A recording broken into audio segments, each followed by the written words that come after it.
Welcome to Fluent Phonics. Today, we will learn how to pronounce the word Vail. Vail. Vail. Vail.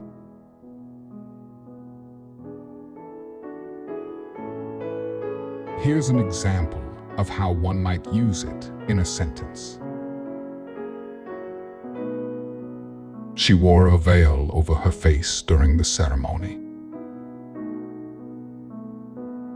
The word veil refers to a piece of cloth worn to cover or protect the face, typically by women during formal events like weddings or funerals.